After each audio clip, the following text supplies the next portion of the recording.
I am Leul, for those who do not know me, from International Center for Eritrean Refugees and Asylum Seekers.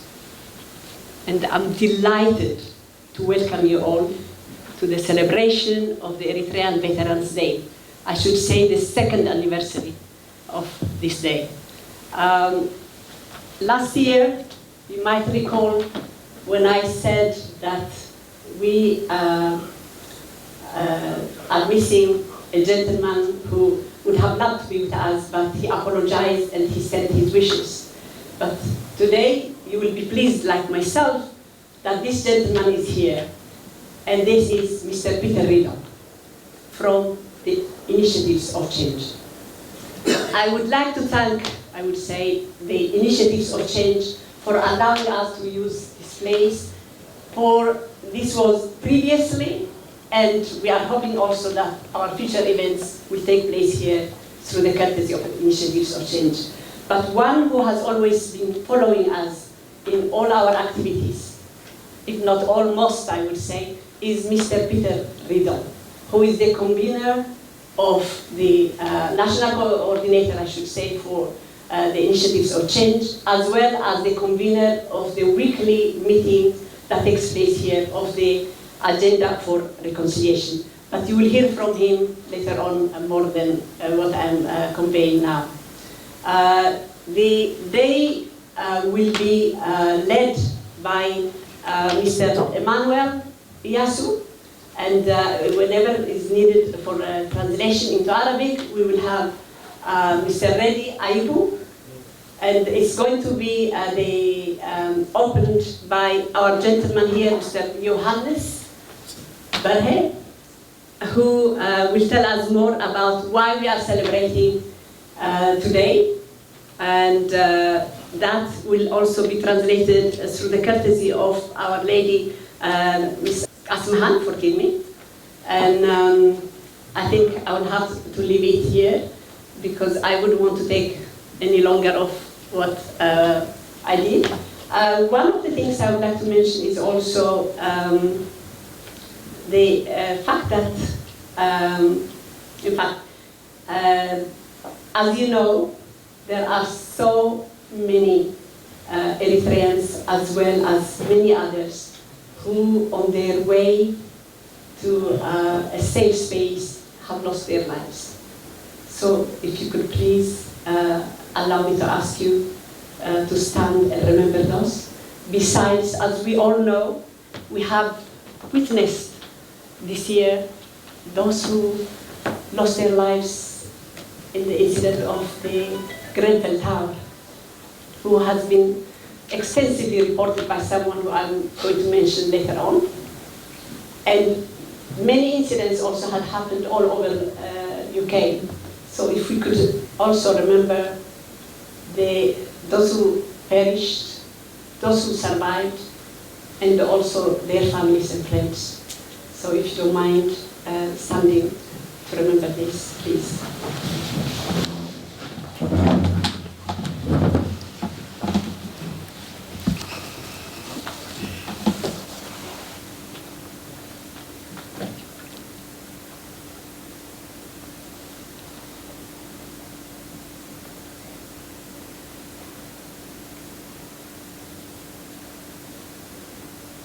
Thank you.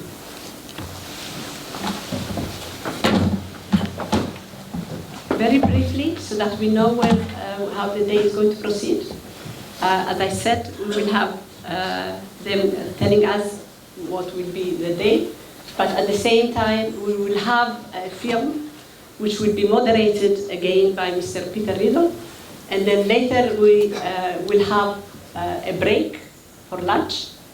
And after that, there will be an open discussion where each and everyone will be able to contribute. Let's have a good day, and let me please ask you to put your hands together to welcome Mr. Peter Leul.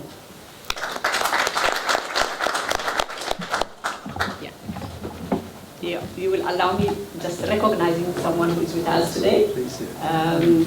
Yes, we have been joined by a gentleman from most of you might have recognized him already, and his partner, Mr. Simon Israel from Channel 4 Television, who has done so much for so many years. I would say 20 years almost we have known each other. And since then, he has done so much that I won't be going into the list, because we will have him hopefully another day for him to address the community. But he will, after Peter, be given a couple of minutes for him to say whatever he wants to convey to us. Thank you. Here, please. Thank you, Leul. Well, it's a great pleasure to welcome you all to this Centre of Initiatives of Change. I hope very much that you will feel at home here and feel that this is your centre, in fact. And in fact, over these last years, we have been honoured to welcome a number of Eritrean events here.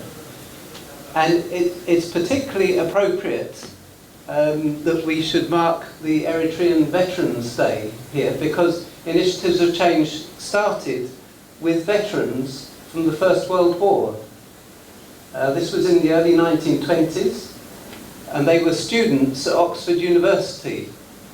And they fought in the trenches in France, and they met an American called Frank Bookman.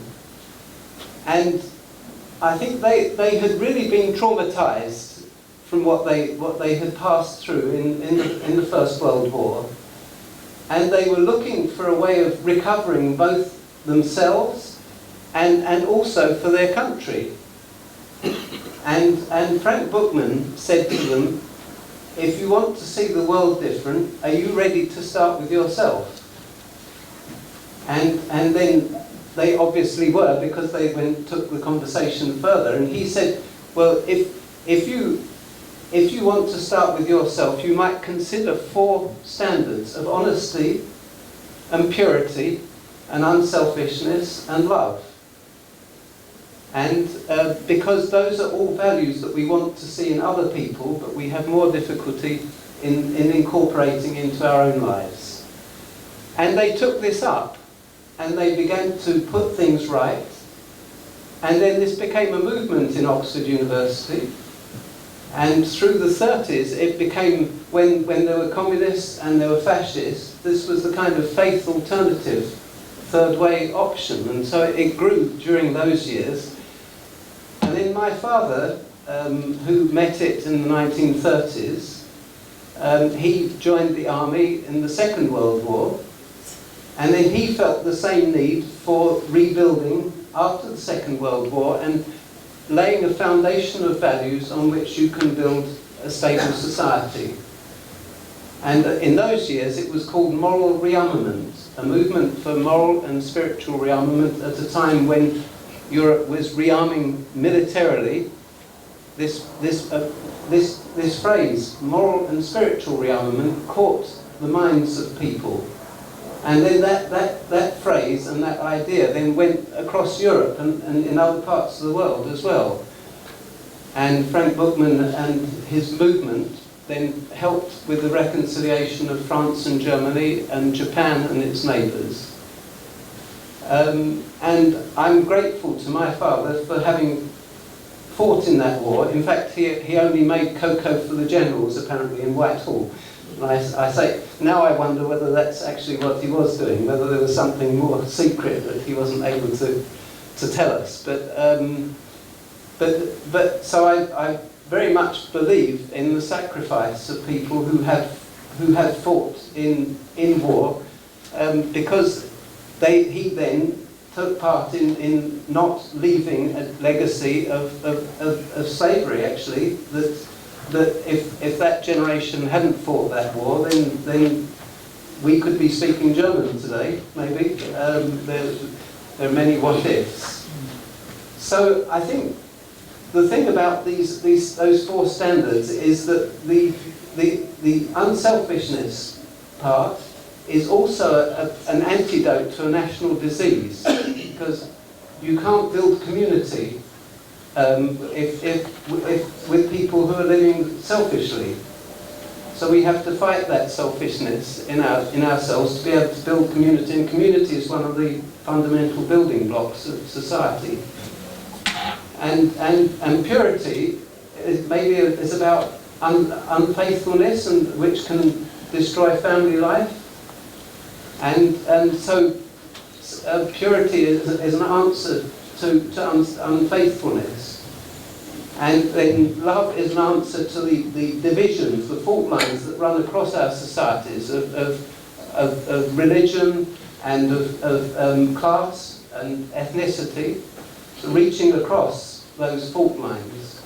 So these are not just personal values, but they're actually values which are essential for building a stable society. So I think it's very appropriate that this history of recovery, people working for recovery of their nations, should be, this place should be hosting you, who are also thinking about the recovery of your nation and your region.